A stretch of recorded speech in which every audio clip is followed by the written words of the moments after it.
BJP Ayodhya क्या हार गई, उसका दर्द, उसका गम, उसकी चिंता अब तक खत्म नहीं हुई।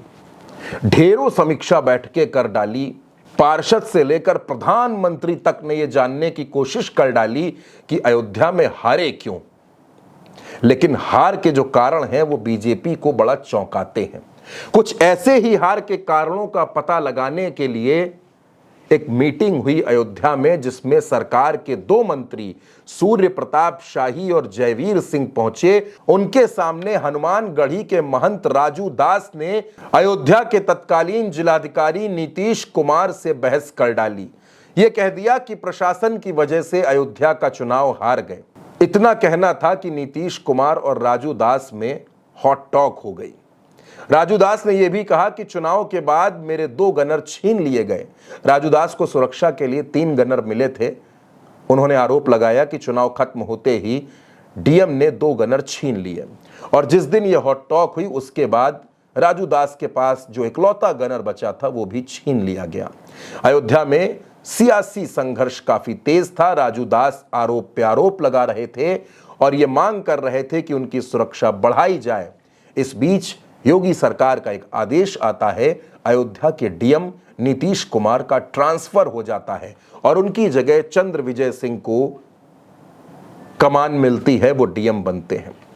यहां तक तो खबर थी दोस्तों, लेकिन उसके बाद राजू दास एक्स पर एक पोस्ट लिखते हैं। उसमें वो ट्रांसफर की कॉपी की तस्वीर लगाते हैं और 3 तस्वीरें वो एक नेता के साथ लगाते हैं। नेता वो जिसका उत्तर प्रदेश में कोई डायरेक्ट दखल नहीं है, लेकिन इन दिनों चहलकदमी ज्यादा है। भारतीय जनता पार्टी के राष्ट्रीय संगठन महामंत्री बीएल संतोष को राजू दास धन्यवाद देते हैं। अब दोस्तों गौर कीजिए, यह फैसला योगी आदित्यनाथ का है, यह फैसला यूपी की सरकार का है कि अयोध्या के डीएम बदल दिए जाएंगे और उसका यह आदेश जारी होता है। लेकिन राजू दास योगी को धन्यवाद नहीं देते। राजू दास का धन्यवाद बीएल संतोष के लिए होता है। बीएल संतोष राष्ट्रीय संगठन महामंत्री हैं। अभी कुछ दिनों पहले लखनऊ आकर उन्होंने ये बैठक की थी कि उत्तर प्रदेश में भाजपा चुनाव कैसे हार गई। अब बीएल संतोष की गिनती दिल्ली में आलाकमान के करीबियों के तौर पर होती है। आलाकमान कौन है ये बताने की जरूरत शायद आपको नहीं है कि भारतीय जनता पार्टी में आलाकमान किसे कहा जाता है, लेकिन राजू दास एक्स पर जो पोस्ट लिखते हैं, राजू दास जो धन्यवाद देते हैं, उसने कई सवालों को दोस्तों जन्म दे दिया है कि आखिर उत्तर प्रदेश में चल क्या रहा है। वो अयोध्या जहां भारतीय जनता पार्टी को चुनाव में शिकस्त मिली, वो अयोध्या जिसको संवारने में योगी आदित्यनाथ ने कोई कसर बाकी नहीं रखी, वहां के साधु संत एक प्रशासनिक फैसले पर राज्य के सूबे के मुखिया को धन्यवाद न देकर दिल्ली में बैठे हुए एक नेता को थैंक यू क्यों बोलने लगते हैं। क्या ये दिल्ली और लखनऊ के बीच आपसी रसाकशी और तनातनी की वजह से है कि राजू दास ने लकीर खींच ली है कि वो अब दिल्ली दरबार के दुलारे बनकर रहेंगे, या फिर गनर छिन जाने के बाद राजू दास इतने हताश और परेशान हो गए कि उनको लगने लगा कि उत्तर प्रदेश में जहां भारतीय जनता पार्टी की सरकार है वहां एक जिलाधिकारी उनके 3 के 3 गनर छीन लेता है और सरकार कोई प्रतिक्रिया नहीं देती।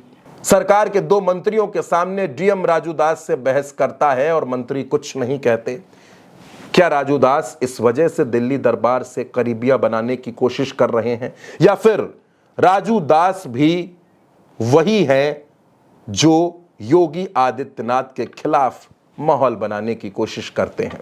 क्या उत्तर प्रदेश में सियासी घटनाक्रम इतनी तेजी से बदल रहा है कि अब यहां धन्यवाद भी दिल्ली दरबार को दिया जाएगा? सरकार के वो फैसले जो खुद मुख्यमंत्री लेते हैं उन पर भी दिल्ली दरबार के सामने हाथ जोड़कर धन्यवाद दिया जाएगा, दिल्ली दरबार को शुक्रिया कहा जाएगा?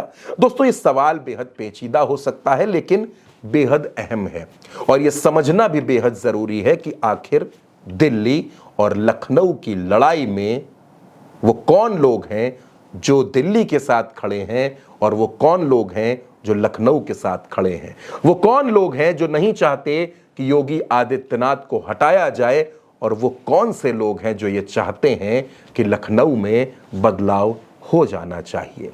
दोस्तों, इस खबर पर आपकी जो भी राय हो, अपनी राय हमें कमेंट बॉक्स में जरूर बताइएगा।